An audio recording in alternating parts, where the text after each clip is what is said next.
नमस्कार प्रिय दर्शकों, हाजिर हूं मैं नक्षत्र प्रभाव इस श्रृंखला की अगली कड़ी लेकर। आज चर्चा शनि, राहु और केतु की है। लग्न वही है, कर्क लग्न, और इस लग्न के अंतर्गत तीनों नक्षत्र पुनर्वसु का एक चरण, पुष्य का 4 और आश्लेषा के 4, इन 9 चरणों में, यानी 4 चरण पुष्य आश्लेषा के और एक चरण पुनर्वसु के, ये तीनों ग्रह कैसा प्रभाव देंगे, इस पर हमारी गहन चर्चा होगी, सूक्ष्म चर्चा होगी। इससे भली भांति आपको समझना भी है, याद भी करना है, या यूं समझ लीजिए कि इसको भली भांति समझ लेना, क्योंकि नक्षत्र के इस प्रभाव को अगर आपने समझ लिया तो समझ लीजिए जन्म कुंडली को और आसानी से आपने समझ लिया। प्रिय दर्शकों, चलिए बिना विलंब किए चर्चा प्रारंभ करते हैं।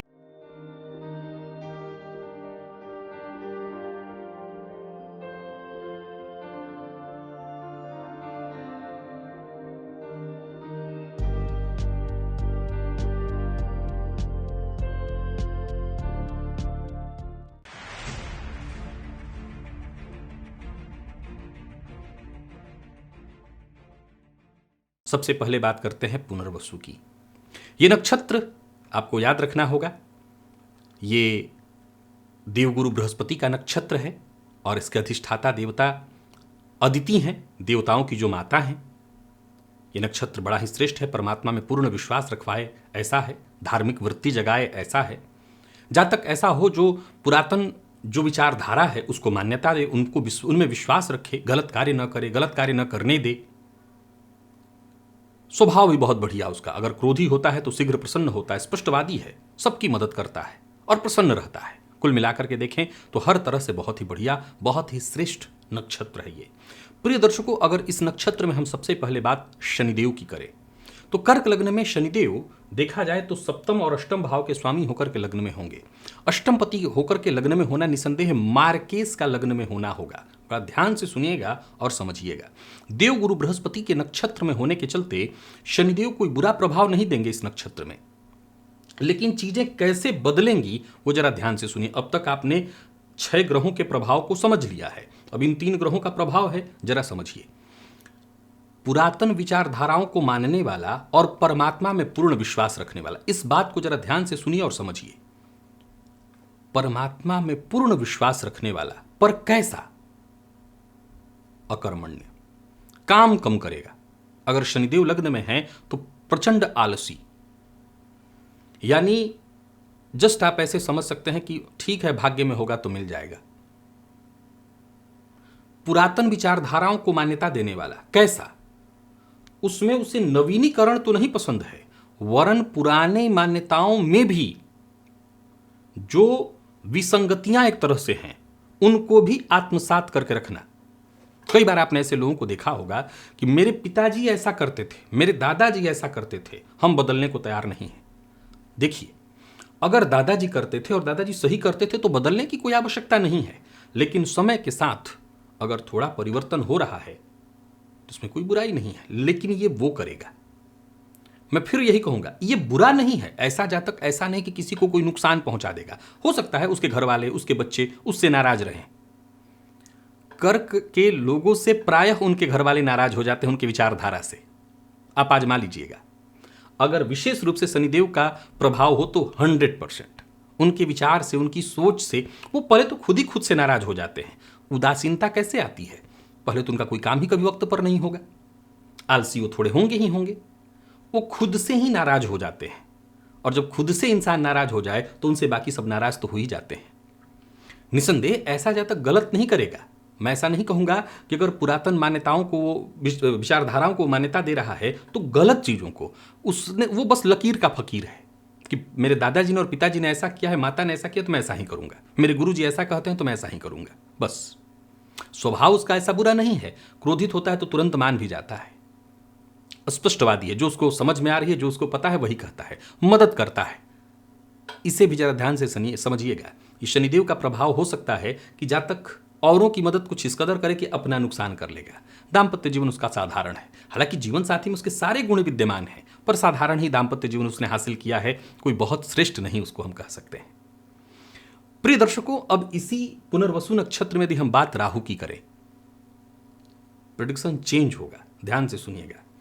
अगर राहु हैं अकेले, ध्यान से, राहु अगर अकेले हैं तो अच्छे गुण आप जातक में पाएंगे। राहु लग्नगत होकर के, केतु लग्नगत होकर के जातक के व्यक्तित्व में भ्रम उत्पन्न करते हैं, इसमें कहीं कोई दो मत नहीं है। लेकिन ऐसा जातक ईश्वर में भरोसा करने वाला होगा। लेकिन हां, यह भी है अलग विषय कि वो ईश्वर में भरोसा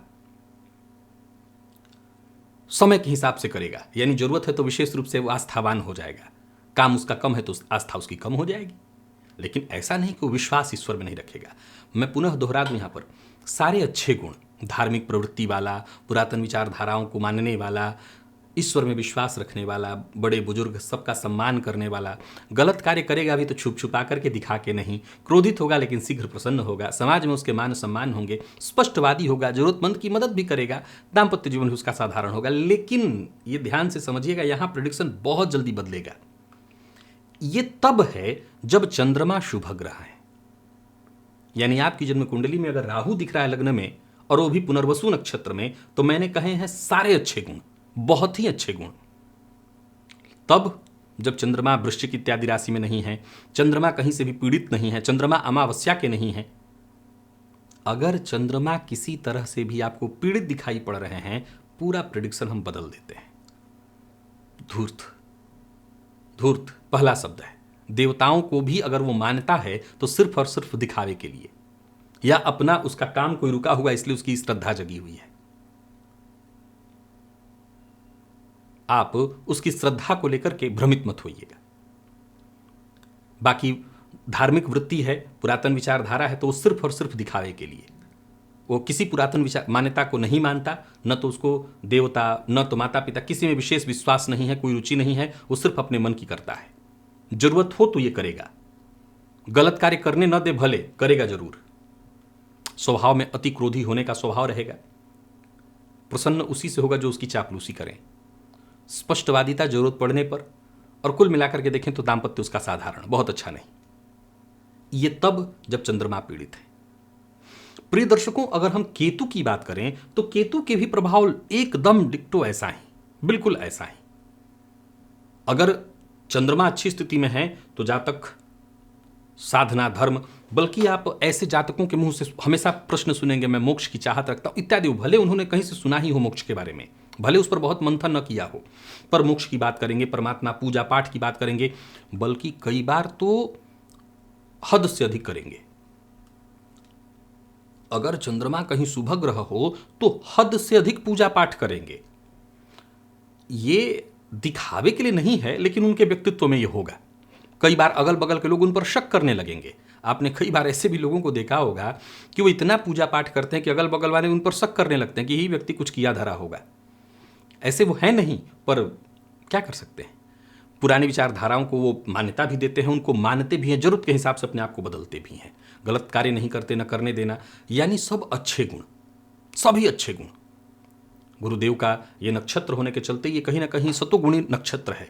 क्रोधित और प्रसन्न सब है। ये देखिए केतु कैसा है, तो कुजवत, तो मंगल के चलते मंगल वाले कुछ प्रभाव हैं, लेकिन चंद्रमा की राशि में होने के चलते, अगर चंद्रमा बलि ग्रह है तो चंद्रमा का स्वभाव ग्रहण किया है केतु ने, और अगर किसी पाप ग्रह के साथ नहीं तो अच्छा प्रभाव। लेकिन अगर कहीं चंद्रमा पीड़ित है, वृश्चिक राशि का है, नीच का है, या जन्म कुंडली में लग्नगत केतु के साथ कोई और पाप ग्रह दिखाई आपको पड़ जाए, शनि ही दिखाई पड़ जाए, तो फिर सारे प्रेडिक्शन बदल जाएंगे। जातक धोखा देने में चूकेगा नहीं, गलत कार्य करने में विश्वास रखेगा, गलत कार्य करेगा, दिखावा पसंद होगा, कह सकते हैं आपकी छुप कर पाप करने वाला होगा। उसके पाप को पकड़ पाना भी इतना आसान नहीं होगा। और हां, दूसरों की भी मदद वो तभी करेगा जब उसका अपना कोई हित सिद्ध हो रहा हो। ये तब हो रहा है जब चंद्रमा पीड़ित है और शनि के साथ है, किसी और पाप ग्रह के साथ केतु लग्नगत है। दाम्पत्य जीवन साधारण दर्जे का ही माना जाएगा, क्योंकि राहु तब उस अवस्था में षष्ठ में होकर, सप्तम में होकर के दाम्पत्य को बहुत सुखद तो वैसे भी नहीं रहने देंगे। प्रिय दर्शकों, बात पुष्य की करते हैं। ये नक्षत्र शनिदेव का है, अधिष्ठाता देवता देवगुरु हैं, और ये तमोगुणी नक्षत्र है, परंतु रिसर्च खोजबीन मैंने कहा बेहद उपयोगी नक्षत्र है। ये पोषित करना, उन्नति देना, इसका मूल अर्थ है। संघर्ष और संघर्ष से ही सफलता प्राप्त करना। स्वभाव में थोड़ी संशय की वृत्ति है, पर बुद्धिमान है, सुशील है, शांत है, होशियार है, धर्म में आस्था रखने वाला है, दूसरों का काम संवारने वाला है, सत्यवादी है, कुटुंब इसके बड़े हैं, विशाल कुटुंब वाले हैं और सबकी मदद करता है। समाज में मान सम्मान इसको हासिल है, गुरु देवता सबका सम्मान ये करता है, अतिथि का सत्कार करता है, इन सारे अच्छे गुण। अब यहां पर गौर करी तो इन 4 चरणों में बली अवस्था में शनिदेव लग्न में होंगे। बहुत ध्यान से सुनिएगा प्रिय दर्शकों, यहां शनिदेव का होना कुछ चीजों के प्रिडिक्शन को समझिए। शनिदेव स्वयं के नक्षत्र में होकर के और बली हो जाएंगे। निसंदेह ऐसा जातक बहुत सुखद दाम्पत्य जीवन वाला तो हो ही नहीं सकता, लेकिन रिसर्चर जरूर होगा। अगर ऐसा जातक वैज्ञानिक हो तो मुझे तनिक भी आश्चर्य नहीं होगा, वैज्ञानिक ही होगा, खोजी प्रवृत्ति का होगा। जीवन उसका उदासीन होगा। कुंठा, एक कुंठा शब्द आपने सुना है, वो बहुत हद तक उसके अंदर होगा। औरों की मदद करेगा लेकिन भीतर घुटता रहेगा। उसके अपने चाहने वाले ही उससे नाराज रहेंगे और संघर्ष तो उसके जैसे जीवन काल का हिस्सा है। एक संघर्ष से उसे जैसे मुक्ति ही नहीं मिलेगी। देखिए एक और बात, ऐसा नहीं है कि वो चाह जाए तो भूमि, भवन, वाहन ये सब सुख वो हासिल न कर ले, लेकिन शायद वो इतना ज्यादा कुंठाग्रस्त है, इतना ज्यादा आत्महीनता का शिकार है कि वो इन चीजों को मन में चाहत तो रखता है कि मैं भी पाऊं, पर उस मैं भी पाऊं को प्राप्त करने के लिए जब बात प्रयत्न की जाती है तो वहां पर वो पिछड़ जाएगा। बुद्धिमान है, बुद्धिमत्ता में उसके कोई कमी नहीं है, होशियार है, धर्म को मानता है, धर्म को जानता है, विशाल हृदय का भी है, लेकिन फिर भी इसी तरह के लोगों के साथ उनके जीवन साथी का, उनके बच्चों का एक शिकायत आपने सुना होगा कि दिन भर दूसरों के ही पीछे लगे रहते हैं, दूसरों का करते रहते हैं, अपना उनको कहाँ मतलब है। तो ये देखने को मिलेगा। बाकी हाँ, पूजा पाठ भी खूब करेगा, मंत्र जप, तंत्र जप, यानी ऐसे जातकों को बता दीजिए कि कोई तंत्र सिद्ध करना है, तुरंत तैयार हो जाएंगे। मंत्र बता दीजिए, तुरंत साधना में लग जाएंगे। देवता भले थोड़ा कम हो लेकिन सबका आदर सत्कार सम्मान करना करेंगे। जीवन बहुत आला दर्जे का, उच्च कोटि का नहीं होगा। प्रिय दर्शकों, यहां पर राहु का होना यानी पुष्य नक्षत्र में ये और खतरनाक होगा, ये और खतरनाक होगा। पर कब? अगर मान लिया जाए कि शनि ये पापक ग्रह है तो शनि के समान स्वभाव तो बना ही लेगा राहु, ये तो फाइनल है। अगर चंद्रमा भी पीड़ित हो जाए, ऐसी अवस्था में जातक के जीवन को भयंकर संघर्ष से भर देगा। ये जो रिसर्च और खोजबीन की स्थिति है, कुल मिलाकर के देखें तो जातक के जीवन काल में बस खोजबीन ही रह जाएगी। यानी एकदम से औसत, ऐसा आप कह लीजिए कि एक ऐसा वैज्ञानिक जिसने खोज तो बहुत की लेकिन उसके नाम कोई रिसर्च दर्ज नहीं है, उसको वो नाम ही नहीं मिल पाएगा जो नाम उसका अधिकार था। संघर्ष के बाद भी वो सफलता उसको नहीं मिलेगी, क्योंकि असल में उसका संघर्ष कभी सही दिशा में हो ही नहीं पाया। ये मैं कुंडली का प्रेडिक्शन कर रहा हूं, आशा करते हैं आप इस बात को समझ रहे होंगे। अगर लग्नगत राहु है तो ऐसा हो रहा होगा। स्वभाव में संशय है, शक की वृत्ति है, बुद्धिमान है पर अपनी बुद्धिमत्ता का इस्तेमाल खुद के लिए नहीं कर पाता। ऊपर से धोखेबाज होने के, चतुर होने के, अपना काम सिद्ध कर लेने के, उसके ऊपर ब्लेम आप कह लीजिए या कलंक, ये लगता ही रहेगा। दिल से इतना भी बुरा नहीं होगा, क्योंकि चंद्रमा के लग्न में होने के चलते दिल ठीक है, भले चंद्रमा नीच का ही क्यों ना हो जाए, पर कहीं ना कहीं उसके द्वारा किए गए कार्य को सराहा नहीं जाएगा। समाज में सबका हित करेगा, कुटुंब में, परिवार में सबका, लेकिन वक्त आने पर वही लोग न तो मदद करेंगे न एक अच्छा मीठा बोल बोलेंगे कि तुम्हारे चलते मेरा काम हो गया। और कई बार वाकपटु है, अधिक बोल जाता है। वाकपटु लोगों में एक समस्या और होती है, अधिक बोल जाते हैं, जो नहीं बोलना है वो भी बोल देते हैं, फलतः सामने वाला डर जाता है।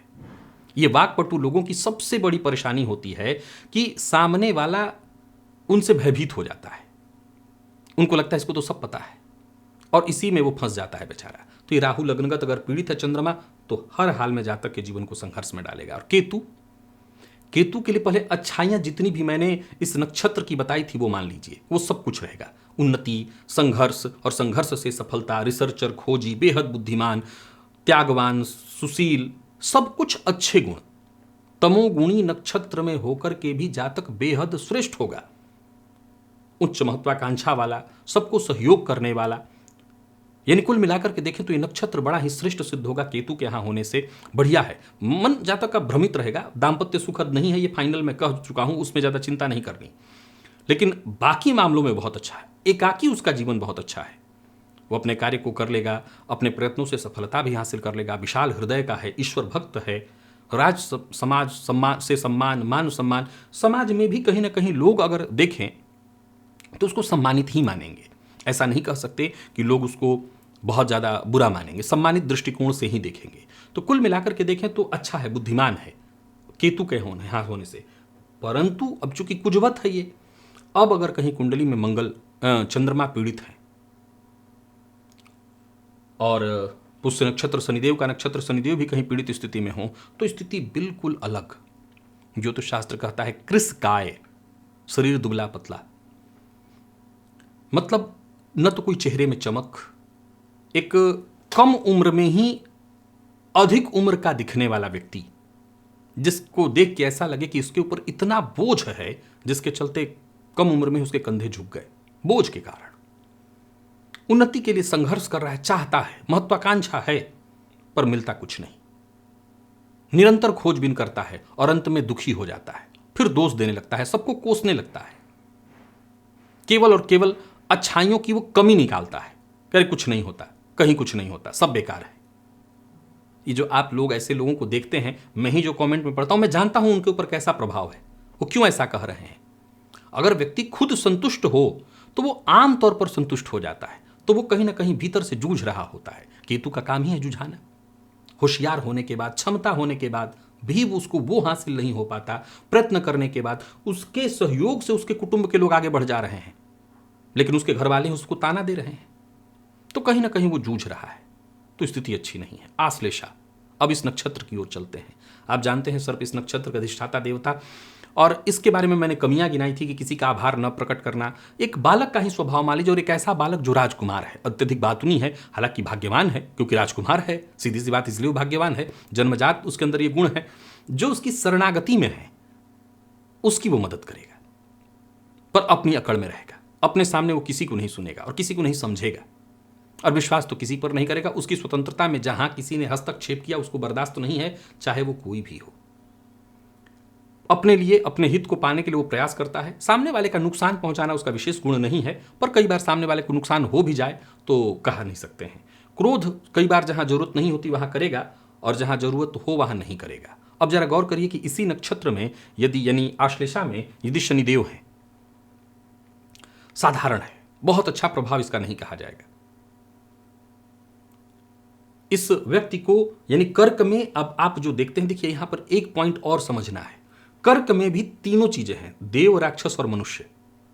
तो यहां पर कहीं ना कहीं आप वो वृत्ति राक्षसी वाली ही पाएंगे, एक उदासीन। हालांकि राक्षसी वृत्ति उदासीन नहीं होती, लेकिन चूंकि इस लग्न में देखा जाए तो है क्या, कर्क लग्न क्या है, कर्क लग्न भावना है। राक्षसी वृत्ति पुरुषार्थ में तो चमक सकती है, भावना में नहीं। फिर यहां पर आकर के वो संघर्ष करने लगते हैं, समाज में जो उनको मिलना चाहिए, जो सफलता मिलनी चाहिए, वो नहीं मिलेगा। लोग एक तरह से कहते हैं कि अरे व्यक्ति एहसान फरामोश है, वक्त पड़ने पर धोखा दे देगा, विश्वास नहीं करेंगे। अच्छा, कई बार यहां भी देखिए, क्योंकि ये बात भूलिएगा मत, क्योंकि कर्क लग्न होने से भावनाएं बहुत अच्छी हैं, दिल बुरा नहीं है, पर सामने वाले ने, यहां शनिदेव के होने की मैं चर्चा कर रहा हूं, आश्लेषा में कुछ ऐसा माहौल क्रिएट कर दिया है कि लोग इसको बहुत अच्छा नहीं मानते, इसको धोखा देने वाले मानते हैं कि धोखा दे देगा, इस पर विश्वास, ये भी किसी पर विश्वास नहीं करता, लोग भी इस पर विश्वास नहीं करते। दूसरों के काम में दखलंदाजी और अपनी स्वतंत्रता इसको बहुत प्रिय है। तो कुल मिलाकर के देखें तो दूसरों को नुकसान भी कई बार पहुंचा देता है अपने सुख, अपने हित को पाने के लिए, और क्रोध जहां नहीं करना चाहिए वहां कर बैठेगा, कई बार घर में कर बैठेगा, जिसके चलते घर परिवार में एक विघटन की स्थिति उत्पन्न हो जाएगी। राहु को ले लीजिए, राहु भी यदि आश्लेषा में है तो ये बुध के नक्षत्र में है, अकेले हैं, और बुध की स्थिति अच्छी है, चंद्रमा अच्छे हैं, तब तो अच्छे गुण ही दिखाई पड़ेंगे, इन कमियों के साथ कि देखा जाए तो कुल मिलाकर के अपने सामने किसी को न समझना, अपने अहंकार में ही रहना, स्वतंत्रता बहुत प्रिय होना, सामने वाले कार्य में दखलंदाजी करेगा, अपने कार्य में तो कुछ भी नहीं चाहिए। तो ये सब गुण अवगुण के साथ मिला जुला करके अच्छा है, भाग्यवान है। लेकिन कहीं यदि चंद्रमा पीड़ित हुए, ऊपर से कुंडली में कहीं बुध भी पीड़ित हुए, अब पापक ग्रह कोई हो गया साथ में, तो फिर जातक बहुत अच्छा नहीं होगा, धोखा देने वाला होगा। सामान्य शब्दों में कहूँ तो धूर्त प्रवृत्ति का होगा, जन्मजात ऐसे गुणों का होगा। परिवार के सदस्यों के साथ भी उसके संबंध बहुत अच्छे नहीं होंगे। लोग उसको, अपने ही परिवार के लोग उसको बहुत अच्छा नहीं कहेंगे, उस पर विश्वास नहीं करेंगे।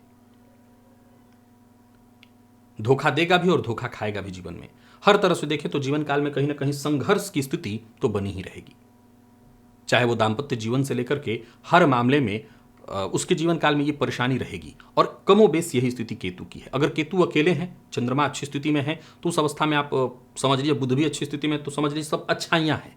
जातक के अंदर महत्वाकांक्षा है, आगे बढ़ने का वो प्रयत्न कर रहा है, आगे बढ़ने का वो प्रयास लगातार उसका जारी है। लोग उस पर विश्वास करते हैं, आत्मविश्वास उसके अंदर है, वो मेहनती है और मेहनत करके सब कुछ हासिल करता है, धर्म से जुड़ा हुआ है, साधु संतों का मान सम्मान करता है। वो जीवन में सफलता के शिखर पर पहुंचने का उसके अंदर मादा भी है और वो पहुंचता भी है। ये मैं केतु की चर्चा कर रहा हूं आश्लेषा में। लेकिन तब जब चंद्रमा अच्छी स्थिति में है और बुध की स्थिति भी अच्छी कुंडली में दिखाई पड़ रही है, तब अगर कहीं कोई पापक ग्रह साथ साथ लग्नगत हो जाए तो फिर वो सारी क्वालिटी आ जाएगी राहु वाली, जो भी थोड़ी देर पहले मैंने बताया कि दूसरों का नुकसान कर देना, अपना हित साधने के लिए किसी पर विश्वास न करना। सफलता समाज में भी कोई विशेष मान सम्मान नहीं, पीठ पीछे लोग कहीं ना कहीं बुराई ही करेंगे, लोग अच्छा तो नहीं ही कहेंगे।